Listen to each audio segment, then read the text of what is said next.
하나님께 감사 영광 올립니다. 우리 성가대 멋있어요. 우리 옆 사람 뒷 사람 앞 사람 인사합니다. 말씀에 큰 은혜 받으시기 바랍니다.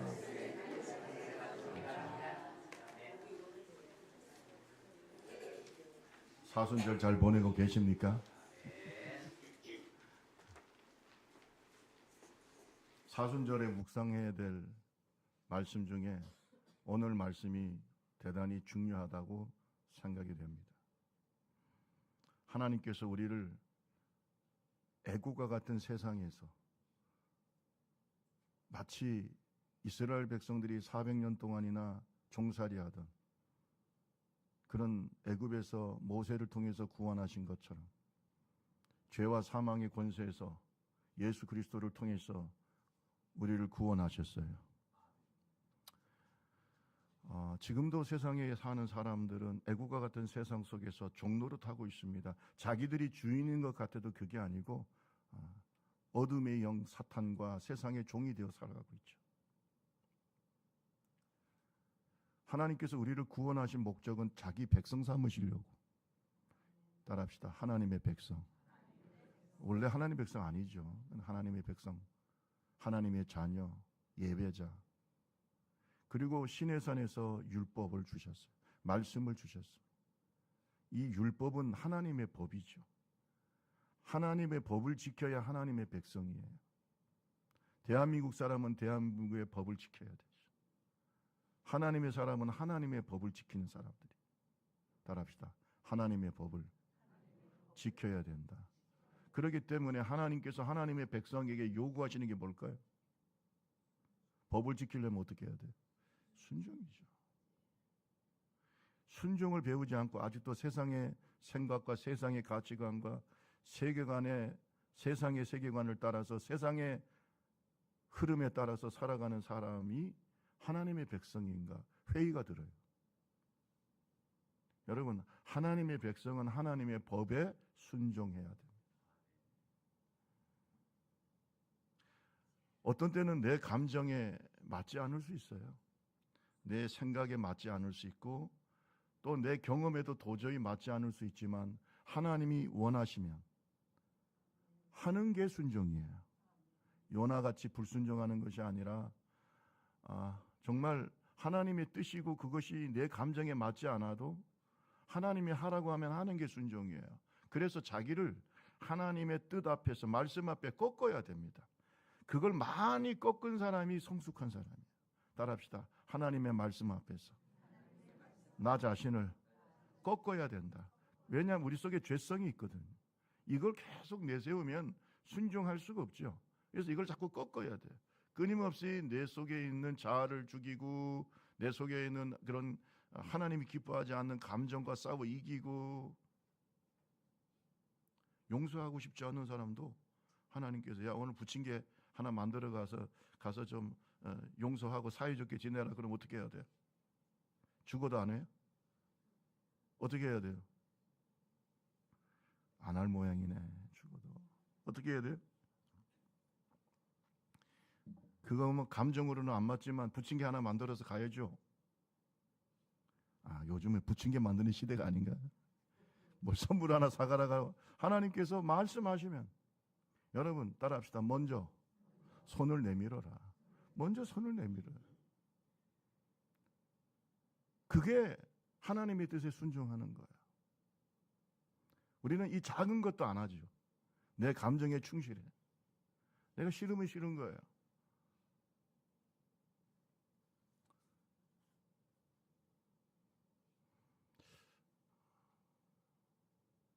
저도 조금 그런 성격이 있어요. 그래서 내가 감정이 안 맞으면 옛날에 보면은 한번 우리 아버지하고 성격이 좀 비슷한 면이 있어가지고 참고 참다가 이제 안 된다 그러면 아예 그냥 잘라버립니다.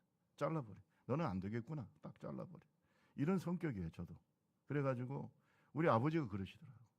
안 되면 아예 잘라버리더라고요. 상종은 안 해버려요.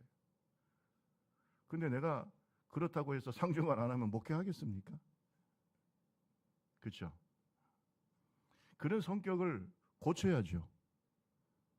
아멘. 여러분 중에도 있어요. 제가 있기 때문에 말씀드리는 거예요. 마음에 안 맞아. 감정이 안 맞아. 하나님께서 하지 말라고 하시는데 계속해서 내가 멈추지를 않고 있어요. 그럼 안 되잖아요. 그 생각을 멈춰야죠. 그 감정을 바꿔야죠. 그 계획도 바꿔야죠. 죽어도 하면 안 하시네. 그게 힘든 거예요. 우리 옆 사람하고 얘기합시다. 하나님이 원하시는 대로 순종합시다. 시작. 여러분 그렇게 살아가지고 좋을 게 있을까요? 내 감정대로, 내 생각대로, 내 고집대로 그렇게 살아서 좋은 일이 있을까? 저는 제가 생각할 때 그게 좋은 일이 없었어요. 그래서 저는 무계획이 계획이다. 하나님이 인도하시는 대로 살아야 되겠다. 그게 순종이죠. 뭐 계획을 세우지 말라는 게 아니라 하나님의 인도하심을 따라 언제든지 바꿀 수 있어야지. 할렐루야. 언제든지 바꿀 수 있어야죠. 내 마음을 유하게 만들어야죠. 이것이 바로 예수님의 마음인 줄로 믿습니다. 따라합시다. 온유하고 겸손한 마음. 그러니까 그게 뭡니까? 하나님이 원하시면 내가 이렇게 계획을 세웠다 하더라도 언제든지 바꿀 수 있어야죠. 물론 자존심 상할 때도 있고 마음에 안 맞을 때도 있고 그러나 하는 거죠. 여러분 이런 경험이 많은 분들이 주의 종이 돼야 되고 이런 경험이 많은 사람이 성숙한 성도고 교회 지도자가 돼야 됩니다. 그래야 교회가 성숙한 거예요. 어떤 사람은 한 번 싫으면 끝까지 싫어요. 저 인간은 내가 첫눈에 안 좋아. 너는 끝까지 안 좋아. 너 찍혔어 나한테. 그게 예수 안에서 있을 수 있는 일입니까? 안 되죠. 주님이 사랑하라 하면 사랑해야 돼요. 용서하라면 용서해야 돼요. 먼저 손을 내밀라고 하면 내밀어야죠. 알렉산더 대왕이 막강한 군대를 끌고 또 젊지만은 굉장히 전략가였어요. 대단히 위대한 전략가였어요. 그래서 가는 곳곳마다 승리하고 세계를 정복할 때입니다. 한 번은 알렉산더 대왕이 그냥 작은 무리만 끌고 어느 한 성을 공략할 때입니다. 근데 그 성의 성주가 보니까 왕이 보니까 아이고 뭐 숫자가 자기하고도 비교가 안 되거든. 원래 성을 공격할 때는 성을 지키는 군대보다 4배가 많아야 이길 수 있다고 합니다. 그런데 자기가 보니까 반도 안 되는 숫자를 가지고 와가지고 자기들을 공격하겠다고 하니까 코스름을 쳤고 비웃었어요. 처음에는 알렉산더 대왕이 사신을 보냈어요. 와서 항복하면 살려주겠다. 그런데 그 왕이 딱 보니까 숫자가 얼마 안 되거든. 그러니까 큰 소리로 웃으면서 아니 그 작은 군대로 어떻게 우리를 이길 수 있어? 하고 비웃었습니다. 알렉산더 대왕이 그 마음을 눈치를 챘어요. 그리고 자기 군대가 얼마나 강한지를 보여주려고 그 왕이 보는 앞에서 그 성을 지키는 왕을 보는 앞에서 그 높은 산 그 낭떠러지 꼭대기로 갔어요. 그 다 보이는 거죠. 거기서 알렉산더 대왕이 군인들에게 명령을 합니다. 너희는 앞으로 진격해라. 앞에는 뭐 있어요? 낭떠러지가 있어요. 근데 왕이 명령하는 거예요. 앞으로 진격. 아니 세상에 낭떠러지가 있는데 앞으로 진격하라 그러면 어떡해요? 그런데 그때 알렉산더 군대의 모습은 어땠냐? 앞으로 나가다 떨어져 죽는 거예요. 1명 죽고 2명 죽고 3명 죽고 그것을 바라보는 왕이 질리는 거예요. 4명 죽고 계속 앞으로 나가면서 죽는 거예요. 한 10명 정도 죽었을 때 알렉산더 대왕이 말합니다. 그만! 스톱! 그 모습을 보고 그 성을 지키는 왕이 항복했어요. 우리가 도저히 우리 군대로는 이길 수가 없다는 걸 느끼는 거예요. 여러분, 전쟁의 승리가 숫자에 있다고 생각하십니까? 오늘 좁은 길 교회가 강군이 되기를 바랍니다. 하나님께서 말씀하시고 주님이 원하실 때 순종하는 거죠. 그게 강한 군사죠. 그런데 막 앞으로 나가 그랬더니 아이고 이거 낭떠러지가 있고요. 이건 아이고 제가 생각할 땐 못해요. 이래가지고는 전쟁이 안 되죠.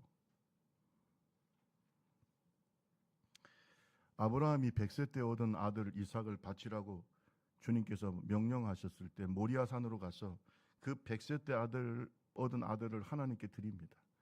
여러분, 하나님은 그의 순종을 뭐하고 계세요? 지금 보고 계시는 거죠. 창세기 22장에 보면 10절에 손을 내밀어서 칼로 자기 아들을 죽이려고 하는 그 순간에 여호와의 사자가 급하게 나타납니다. 그리고 말합니다. 아브라함아, 아브라함아. 예, 제가 여기 있습니다. 절대로 그 아이에게 손을 대지 마라. 아무 일도 하지 마라. 그리고 중요한 말씀이 있어요. 내가 내 아들 독자까지도 내게 아끼지 아니하였으니 내가 이제야 네가 하나님을 경외하는 줄을 아노라. 따라합시다. 순종할 때 하나님께 믿음을 보여준다. 하나님에 대한 믿음을 보여주는 거예요. 뭘 통해서 보여준다고요? 순종. 지금도 하나님은 우리에게 순종을 통해서 너의 믿음을 보이라고 말씀하고 있어요. 여러분, 아브라함을 시험하신 하나님 똑같아요. 지금도 변함이 없는 분이에요. 그런데 우리는 불순종합니다. 그리고 한 단만 말합니다. 주님, 제가 사랑합니다. 안 믿어요. 주님 안 믿습니다. 하나님께서 아브라함한테 그랬잖아요. 네가 네 독자까지도 아끼지 않고 순종했은즉 내가 이제야 네가 나를 경외하는 줄 알겠다. 순종이 중요하죠. 하나님께서 아말렉과의 전쟁에서 사울왕을 보냅니다. 그리고 말합니다. 이 전쟁에서 너는 승리할 거야. 왜? 내가 승리하게 할 거야. 그 대신 네가 아말렉 왕과 모든 거기에 있는 성중에 있는 사람들, 짐승까지 죽여야 된다. 왜? 그들이 이스라엘 백성들을 괴롭혔기 때문에 내가 이번에는 심판할 것이다. 갔는데 이겼습니다. 죽이려고 하니까 아까워. 왕도 살렸습니다. 좋은 거 다 살렸습니다. 불순종했어요. 그리고 표면적인 이유는 뭐냐면 하나님께 뭐 드리려고? 제사를. 이게 표면적인 이유죠. 그때 하나님께서 사무엘을 통해서 말씀하십니다. 야, 사울아, 여호와께서 번제와 다른 제사를 그 목소리를 청종하는 것 같이 청종하는 것을 좋아하신 것 같이 좋아하겠느냐? 네가 아무리 좋은 제사를 드려도 내가 순종하는 것보다 좋아하겠냐? 그러면서 이런 말이에요. 네가 불순종하고 거역하는 것은 마치 우상숭배와 같은 것이다. 그러면서 사무엘은 사울에게 정말 가슴 아픈 얘기를 합니다. 왕이 여호와의 말씀을 버렸기 때문에 여호와께서도 왕을 버리셨습니다. 따라합시다. 말씀을 버렸기 때문에 하나님께서도 버리신다. 끝난 거예요. 여기에서 끝난 겁니다. 김상명 목사가 두려워하는 것은 뭐 여러분들에게 제가 인정받고 좋은 목사가 되는 것도 중요하겠지만 하나님께 인정받는 게 중요하죠. 하나님께서 김상명 목사 버리면 교회가 아무리 커도 그게 무슨 의미가 있습니까? 그렇잖아요. 나는 주의 종인데. 여러분도 마찬가지예요. 사람들이 여러분의 신앙을 칭찬하고 사람들이 여러분이 받은 축복을 부러워하더라도 하나님이 여러분을 버리면 끝이에요. 그래서 순종이 중요한 겁니다. 우리 옆 사람하고 얘기하세요. 하나님의 말씀을 버리지 맙시다. 시작. 버리지 마세요. 하나님 살아계시잖아요. 버리지 말아야죠. 오늘 성경에 보면 예수님이 그랬어요. 예수님이 십자가를 지신 것은 우리를 사랑하시기 위해서 우리를 구원하시기 위한 우리에 대한 사랑이지만 하나님 아버지가 볼 때는 아들의 순종인 겁니다. 그래서 오늘 성경은 이렇게 말하고 있어요. 5장 7절 8절에 보세요. 그가 육체로 계실 때 히브리서 5장 7절 그는 육체에 계실 때에 자기를 죽음에서 능히 구원하실 이에게 심한 통곡과 눈물로 간구와 소원을 올렸고 그의 경건하심으로 말미암아 들으심을 얻었느니라. 그리고 8절입니다. 같이 한번 읽어볼까요? 시작. 그가 아들이시면서 받으신 고난으로 순종함을 뭘 배웠다고요? 순종함을 배웠어요. 이게 예수님의 십자가는 예수님의 순종이죠. 순종. 그래서 우리가 예수의 제자로서 그리스도인이라는 말이 제자라는 거거든요. 저는 그래요. 수많은 사람이 교회 다녀도 제자는 따로 있습니다. 교인이 다 제자가 아니거든. 왜? 구원받지 못한 사람도 많기 때문에. 그런데 예수님의 제자가 되는 진정한 그리스도인의 특징이 뭐냐 하면 예수님처럼 순종합니다. 왜? 예수님이 스승이니까. 예수님이 하나님을 대하는 태도가 제자인 우리가 하나님을 대하는 태도와 같은 거예요. 그래서 그의 순종을 보면 그 사람이 제자인지 아닌지 드러나는 거죠. 여러분, 이 사순절 기간, 우리 순종의 달에 예수님의 순종을 배웁시다. 예수님도 고난을 통해서 배웠다고 했잖아요. 예수님도 십자가를 통해서 순종을 배웠다고 했잖아요. 우리도 어떻게 해야 돼요? 배워야죠. 누구를 보면서? 예수님을 보면서. 십자가를 여기 달아놓는 이유가 뭐가 있습니까? 순종하지 않는 사람들에게는 십자가가 무슨 의미가 있을까? 예? 목에다 걸고 어떤 사람들은 그것을 아주 좋은 장식품으로 생각하고 목에다 걸고 다니는데 삶은 굉장히 음란하고 굉장히 부도덕하고 경건치 않고 그러면서 목에다 십자가를 큰 걸 달고 다녀요. 그것도 하나의 패션이라고 달고 다녀요. 저는요 참 안타깝습니다. 여러분, 십자가는 마음에 새깁시다. 마음에 새겨요. 그렇다고 여러분 목걸이 하지 말라는 게 아니고 목걸이 하세요. 이쁘더라고. 목걸이도 하시고 차에도 달고 좋은데 먼저 내 마음에다가 새겨야죠. 먼저 마음에다가. 그러면서 우리가 뭘 배워야 돼요? 예수님처럼 순종을 배워야 된다. 자, 예수님은 순종하심으로 우리에게 모델이 되셨어요. 예수님을 배웁시다. 따라합시다. 예수님을 배워야 된다. 저는 교회 다니는 사람들이요, 왜 실망하느냐? 자꾸 사람을 보기 때문에 그래요. 우리가 배워야 될 대상은 사람이 아니에요. 예수님이에요. 김성민 목사도 스승이 많죠. 엊그제도 제 스승 목사님도 만나고 교수님도 뵙고 인사도 나누고. 저는 이명희 교수님하고 벌써 30년 관계죠. 정말 배울 것이 많은 스승이에요. 그래도 그에게는 인간의 어두운 면이 있습니다. 한때는 제 박사 논문을 지도하지 못할 정도로 학교에서 어려움을 겪을 때도 있었어요. 사람들이 온갖 그 이명희 교수님, 그 교수님에 대한 아주 안 좋은 얘기도 저한테 많이 했어요. 김 목사, 지금이라도 그만둬라. 그 교수님이 너를 지도 못할 거야. 그만해라. 그런 얘기를 수없이 했습니다. 그래도 제가 아니야. 사람은 다 부족해. 사람은 다 부족해. 그럴 수도 있고 아닐 수도 있고. 그건 소문일 수도 있고 아닐 수도 있고. 그렇게 믿어서 그 교수님한테 지도를 받아서 박사가 됐어요. 할렐루야. 그러니까 이명희 교수님이 저를 잊지를 못하는 거죠. 저도 마찬가지고. 모든 사람이 자기를 믿어주지 않고 외면할 때 그래도 내가 지도교수를 바꾸지 않고 2년 3년을 기다려가지고 결국은 교수님이 나한테 박사 논문을 쓰게 하고, 제가 박사가 됐을 때 그 이명희 교수님이 저를 붙잡고 가슴이 터질 것 같다고 그랬어요. 제가 잊지를 못해. 벌써 2008년도 일입니다. 저를 안더니 김 목사, 내 가슴이 터질 것 같아요. 제가 그 교수님이 볼 때 1호 박사거든요. 박사. 자기가 지도한 학생 중에 1호예요. 그러니까 저를 안고 가슴이 터지고. 근데 제가 그 얘기를 들으면서 많은 생각이 오고 가는 거예요. 내가 떠날 수도 있었고, 또 본인도 그냥 학교를 그만둘 수도 있었고, 그 많은 세월들이 있었던 거예요. 스승과 제자의 관계는 단순히 지식만 전하는 게 아니죠. 인격적인 교제와 서로에 대한 신뢰와, 아멘, 그런 것을 통해서 제자와 스승이 되는 거 아니겠어요? 여러분, 우리는 예수님의 제자입니다. 여러분, 예수님 믿습니까? 그러면 예수님과 함께 고난을 같이 해야죠. 정말 예수님을 닮아가야 됩니다. 예수님과 교제를 하고 교류를 해야 되죠. 예수님을 닮아가야 되죠.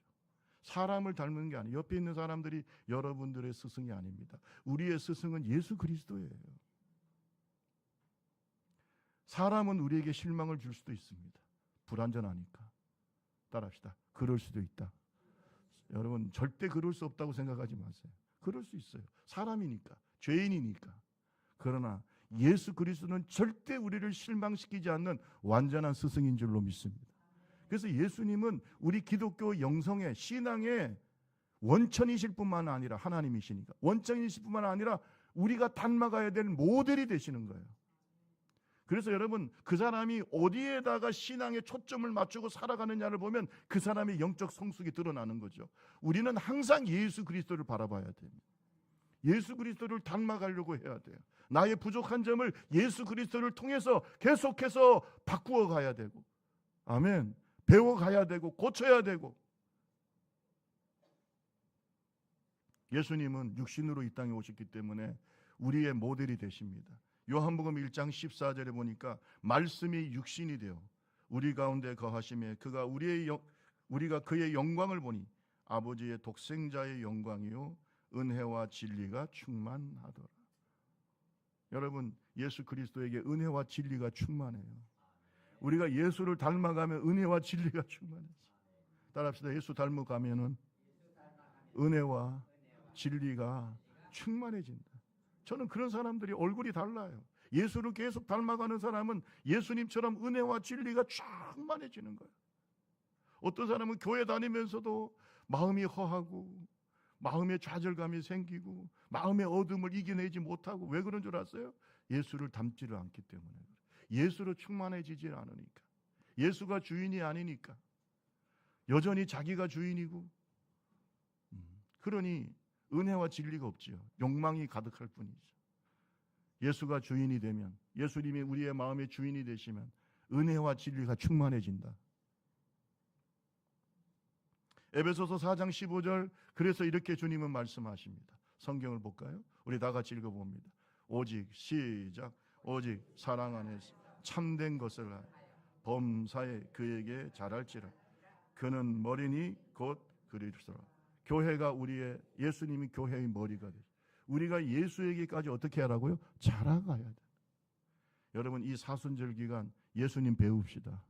여러분, 다른 거 하지 마시고요, 십자가에 달리신 예수님을 묵상하세요. 예수님의 삶을 묵상하시고, 여러분 이때는 사복음서를 좀 읽었으면 좋겠습니다. 다른 것보다 사복음서를 계속 읽고 예수님에 대한 영화도 보시고. 오늘 제가 영화를 잠깐 좀 보여드리려고 하다가 참았습니다.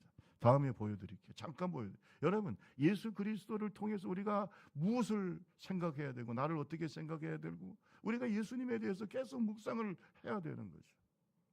그게 사순절입니다.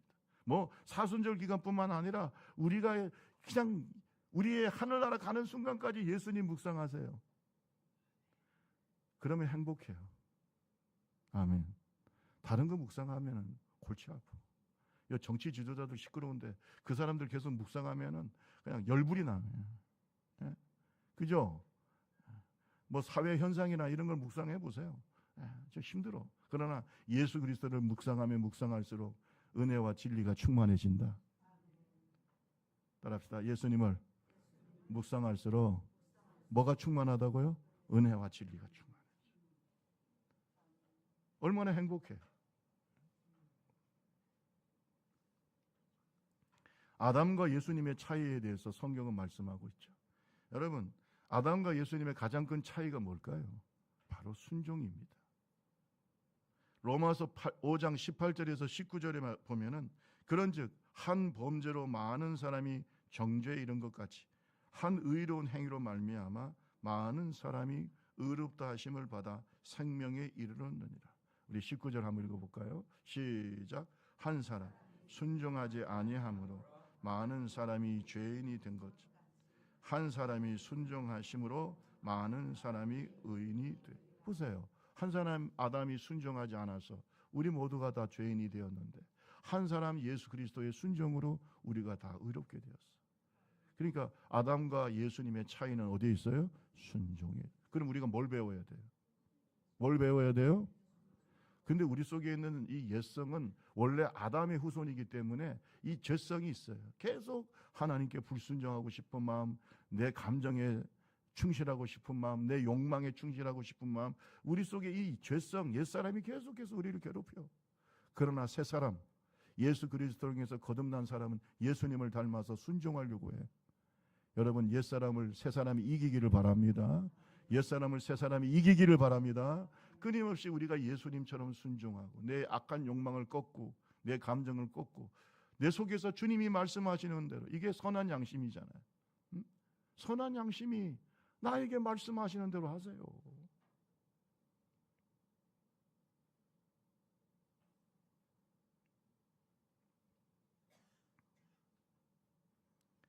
빌립보서 2장 5절 말씀에 너희 안에 이 마음을 품으라. 누구의 마음? 예수 그리스도의 마음. 따라합시다. 예수님의 마음을 품으라. 그러니까 우리가 예수님의 마음을 품는 거죠. 계속해서 예수님을 묵상하고. 예수님은 사람의 모양으로 이 땅에 오셔서 자기를 낮추시고 죽기까지 복종하셨어요. 그것을 배우라는 거예요. 오늘 예수님이 우리의 모델이시는 거, 우리가 배워야 될 분이신 거 깨닫기를 바랍니다. 예수에게 초점을 맞추고 예수님을 바라보며 사는 사람은 실망하지 않습니다. 세상 사람들, 또 교회 안에 있는 사람들 그럴 수 있습니다. 왜? 저들도 다 아직도 성장하고 있는 과정 중에 있으니까. 어떤 사람은 실수할 수도 있고, 어떤 때는 죄를 지을 수도 있고, 어떤 사람은 나한테 실망을 줄 수도 있고. 그런데 우리가 사람을 바라보지 않기 때문에 실망하지 않아요. 따라합시다. 다시 한번 얘기합시다. 그럴 수도 있지. 우리 옆 사람하고 얘기하세요. 나를 용서하시기 바랍니다. 시작. 그렇잖아요. 다 부족하잖아. 완전하신 분은 예수님밖에 없어요. 그러니까 닮아가. 그런데 예수를 닮으면 닮을수록 완전해집니다. 말에 실수도 없고 인격적으로도 완성되고 사람들에게 존경받습니다. 하나님께 인정받습니다. 그러니 예수를 묵상하는 저와 여러분 되시기를 주님의 이름으로 축원합니다. 여러분, 예수님의 탄생도 순종이었습니다. 예수님이 육신을 입고 이 땅에 오신 것 자체가 순종이었고 예수님의 삶 자체가 순종이었어요. 저는 그래서 순종을 배우지 못한 사람은 도대체 어떻게 해야 될까? 여러분, 그게 쉽지는 않아요. 순종하는 게 쉽지는 않아요. 왜? 하나님께서 쉬운 걸 순종하라고 말씀하지 않습니다. 쉽지 않습니다. 쉬운 거는 그냥 잘해요. 그런데 꼭 내 마음에 걸리고 하기 싫은 걸 순종하라고 해요. 근데 여러분, 이걸 통해서 성장합니다. 그래서 이 순종, 예수님의 삶 자체가 순종이요. 여러분, 예수님의 말씀 중에서 사복음서를 읽다 보면 말씀을 이루려 하심이라가 참 많이 나와요. 말씀을 이루려 하심이라. 자, 마태복음 4장 13절 말씀 보면은 이런 말씀이 있어요. 나사렛을 떠나 스불론과 납달리 지경 해변에 있는 가버나움에 가서 사시니. 자, 가버나움에서 사셔요. 14절 다 같이 시작. 이는 선지자 이사야를 통하여 하신 말씀을 이루려 하시. 이게 많아요. 말씀을 이루려. 예수님은 항상 말씀을 생각하시면서 움직이시는 거예요. 말씀을 이루려 하십니다. 스불론 땅과 납달리 땅과 요단강 저편 해변길과 이방의 갈릴리여 흑암에 앉은 백성이 큰 빛을 보았고 사망의 땅과 그늘에 앉은 자들에게 빛이 비치었도다. 이게 다 선지자를 통해서 이사야를 통해서 예언한 말씀이, 이 말씀을 이루기 위해서 그렇게 하시는 거예요. 마가복음 1장에도 그렇게 말하고 있어요. 마가복음 1장 38절에 보면 우리가 다른 가까운 마을로 가자. 거기서 전도하리니 내가 이 일을 위하여 왔노라. 내가 이를 위하여. 왜? 하나님의 말씀. 그러니까 예수님의 삶은 하나님의 뜻을 이루기 위한 것이죠. 말씀을, 그러니까 예수님의 삶은 순종입니다. 탄생부터 순종, 삶도 순종, 결국 죽으심도 뭐예요? 순종. 그 순종이죠. 오늘 저와 여러분이 예수 그리스도의 보혈로 말미암아 거듭난 예수 그리스도의 제자가 된 줄로 믿습니다. 그러면 우리는 과거의 습관을 어떻게 해요? 옛 습관을 좀 벗어버리고 생각을 좀 벗어버리고 그런 악한 감정도 좀 벗어버리고 예수 그리스도 안에서 새로운 나가 되기를 주님의 이름으로 축원합니다. 새로운 피조물이 되기를 바랍니다. 생각에서까지 감정까지 새로워지기를 바라요. 그게 거듭난 사람이죠. 따라합시다. 새로운 피조물이라. 여러분 고린도후서 5장 17절 그런즉 누구든지 그리스도 안에 있으면 뭐예요? 새로운 피조물. 삶의 목표도 바뀌어야 되죠. 아멘. 내가 느끼는 감정도 달라져야 돼요. 정말 용서하지 못하던 사람, 그 고집이 세가지고 한번 틀어지면 절대 용서하지 않던 사람이 용서하고 싶어지고. 아멘. 네. 제가 어떤 집사님 보니까 나한테 그러더라고. 목사님, 저는 칼날입니다. 칼날이니까 뭔지 모르겠습니다. 칼날. 그래서 뭐가 칼날이니까 한 번 마음에 안 맞으면 착 잘라버려. 칼날이래. 칼날도 변화되기를 바랍니다. 칼날도 변화되기를 바랍니다. 그 칼날이 뭐 좋을 게 있습니까? 뭐 자기는 완전한가? 무슨 칼날이 좋아? 칼날이 아니라 접착제가 되기를 주님의 이름으로 축원합니다. 칼날이 뭡니까? 접착제가. 바울 사도가 박해자였을 때, 사울이었을 때 나름 야망이 있는 사람이었어요. 그는 누구보다 철저히 율법을 지켰어요. 왜? 율법의 의를 통해서 그 사회는 인정을 받아. 율법을 잘 지키는 사람이 지도자야. 그리고 로마 시민권자였습니다. 그는 유대 사회에서 명망 높고 인정받았던 율법사 가말리엘의 제자였습니다. 예수님 제자 아니죠. 가말리엘의 제자였어요. 그건 율법사 중에 율법사였어요. 가말리엘. 힐렐과 함께 유대 사회의 양대 산맥이었어요. 대단한 스승을 모시고 살았어요. 그런데 다메섹에 가다가 거기에 예수 믿는 사람 박해하다 가다가 누구를 만나요? 부활하신 예수님 만났어요. 스승을 바꿨어요. 가말리엘에서 누구로? 예수. 스승을 바꿨어요. 여러분 빌립보서 3장 5절에서 9절 말씀에 보면 이렇게 말씀하고 있어요. 나는 8일 만에 할례를 받았고 이스라엘 족속이고 베냐민 지파고 히브리인 중에 히브리인이고 율법으로는 바리새인이고 열심으로는 교회를 박해하고 율법의 의로는 흠이 없는 자다. 이것이 그의 과거의 모습이에요. 그러나 내가 예수 그리스도를 얻기 위해서 이 모든 것을 다 배설물로 여겼어. 따라합시다. 나의 자랑을 배설물로 여겼어. 똥같이 여겨버려. 배설물로 여겨버려. 그렇게 귀한 게 아니야. 왜? 예수 그리스도를 얻는 게 더 중요해. 예수 그리스도가 더 귀해. 예수 그리스도가 그 모든 율법을 다 십자가에서 이루신 분이야. 예수보다 귀한 것은 없어. 여러분 예수님보다 귀한 것이 없습니까? 주 예수보다도 귀한 것은. 그 바울 사도는 예수를 얻기 위해서 자기가 유익했던 모든 것을 다 배설물로 여겼어.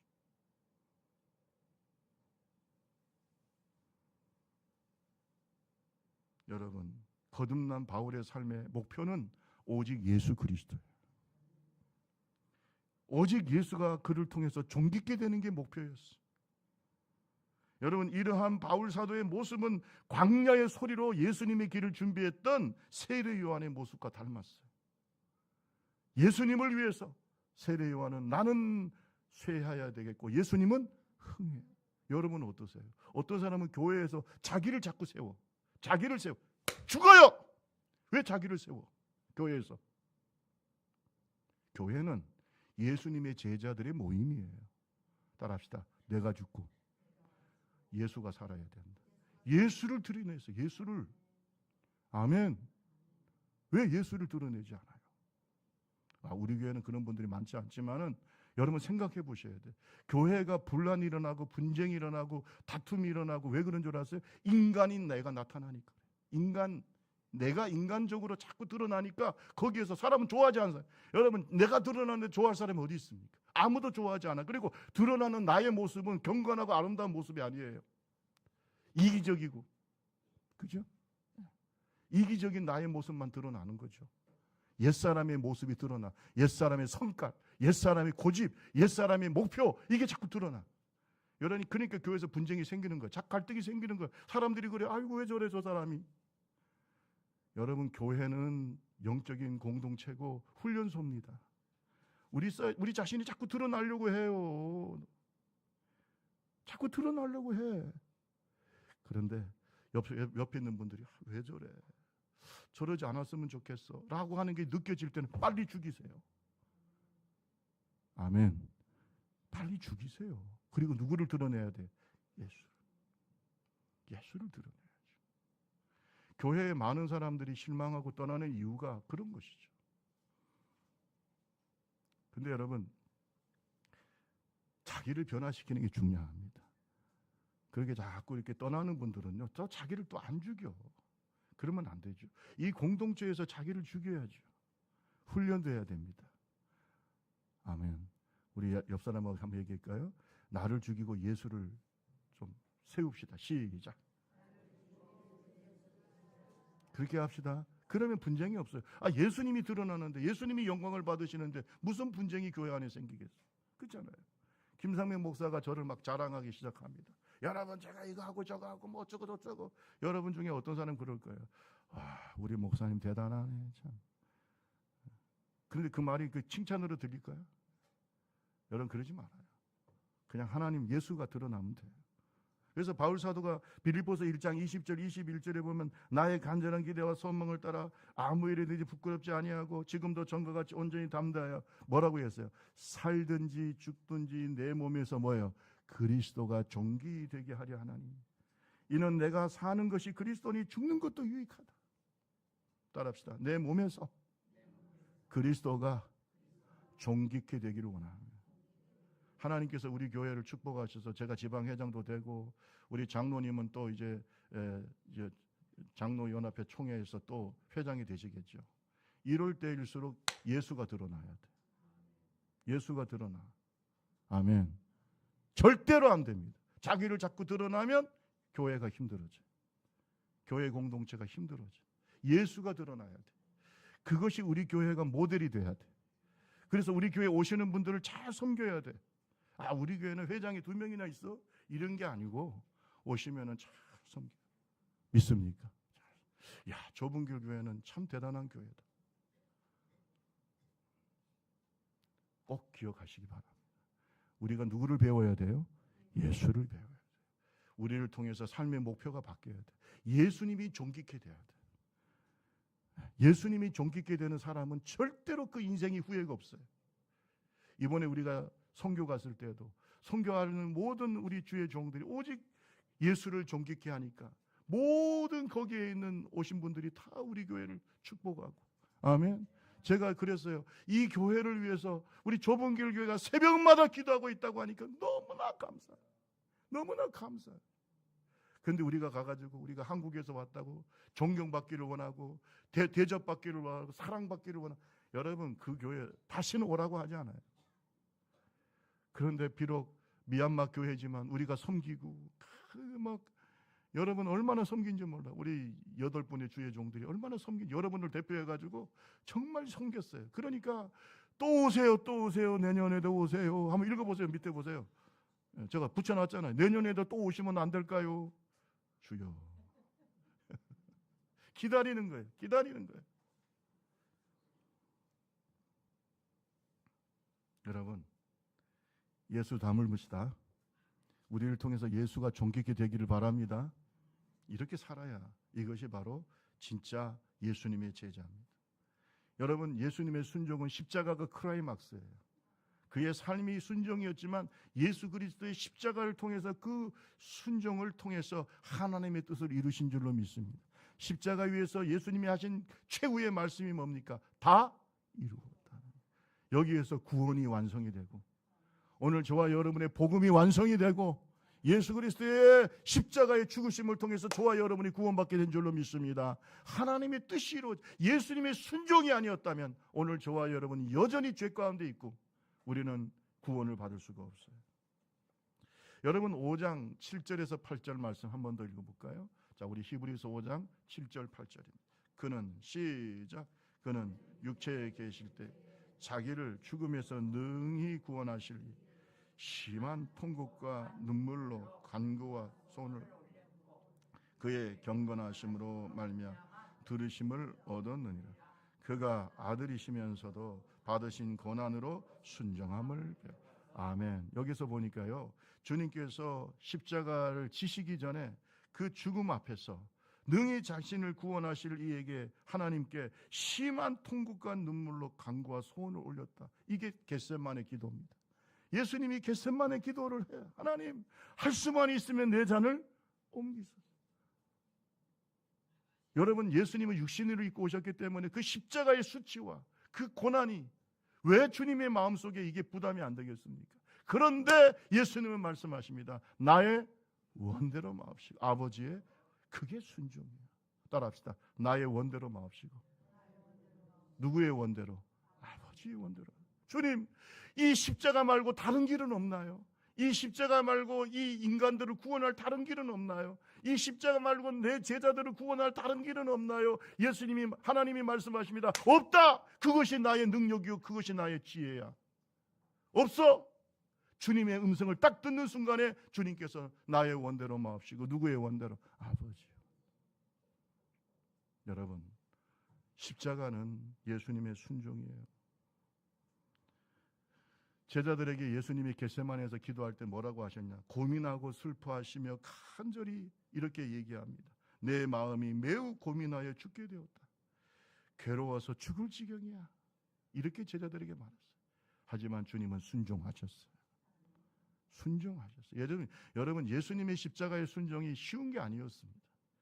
그 예수님은 그 순종을 통해서 오늘 저와 여러분 구원하셨고 하나님의 뜻을 이루신 줄로 믿습니다. 지금도 주님의 교회에 순종하는 주님의 제자를 통해서 하나님의 뜻이 이루어집니다. 따라합시다. 순종하는 제자들을 통해서 하나님의 뜻이 이루어진다. 동의하시면 아멘. 하나님의 뜻은 순종하는 사람들을 통해서 이루어집니다. 먼저 여기 있는 김상민 목사가 순종하기를 바라고, 여러분 모두가 다 하나님의 뜻을 순종합시다.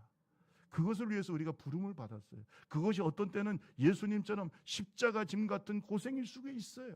그러나 예수님의 십자가를 묵상한다면 나의 몫의 십자가를 지고 예수님처럼 순종을 통해서 하나님의 뜻을 이루기를 바랍니다. 여러분 잘 들어보세요. 예수님이 십자가에서 하나님의 뜻을 이루었을 때 하나님은 그를 모든 이름 위에 높여주셨어요. 모든 무릎을 예수 이름에 꿇게 하셨어요. 그리고 오늘 성경 말씀에 보면 뭐라고 얘기하십니까? 여러분, 그가 모든 자의 영원한 구원의 근원이 되시고, 영원한 구원의 근원이 되시고, 하나님께서 멜기세덱의 반차를 따른 대제사장이라 칭함을 얻었다고 그랬어요. 여러분, 우리의 영원한 대제사장이 되신 겁니다. 그것은 뭘 통해서 이루어졌어요? 순종을 통해서 이루어졌어요. 여러분, 예수님이 하나님의 아들인 것을 증명하시고 또 나중에 부활의 영광을 얻으시고 또 우리의 영원한 대제사장이 되신 그 모든 것이 예수님의 순종을 통해서 이루어졌다. 따라합시다. 십자가는 뭐라고요? 순종. 우리 마지막으로 옆 사람 손잡고 얘기하세요. 십자가를 통해서 순종을 배웁시다. 시작. 저는 지금도 말합니다. 이 사순절 기간 십자가를 배우지 못한다면 우리는 정말 귀중한 것을 놓치고 있는 거죠. 말씀 마치겠습니다. 예수님과 아담의 차이는 뭘까요? 순종입니다. 다윗과 사울의 차이는 뭘까요? 순종입니다. 여러분, 순종을 통해서 우리는 하나님의 능력과 축복을 경험하게 됩니다. 순종을 통해서 하나님의 놀라운 뜻이 우리를 통해서 이루어집니다. 그래서 찰스 스탠리 목사님은 순종은 하나님의 축복의 문을 여는 열쇠라고 했습니다. 그리고 순종은 거룩함으로 가는 길이라고 빌리그레암 목사님이 말씀하셨어요. 여러분, 오늘 순종을 통해서 예수 그리스도를 닮아갑시다. 예수님의 순종을 닮아가. 그리고 예수의 십자가를 품고 순종함으로 우리를 통한 하나님의 뜻이 이루어지고 우리 좁은 길 교회를 통해서 하나님의 뜻이 이루어지는 진짜 백이 예수 제자들의 공동체가 되기를 주님의 이름으로 축원합니다. 우리 찬양집 17장 내가 처음 주님 만났을 때 찬송하고 기도하겠습니다.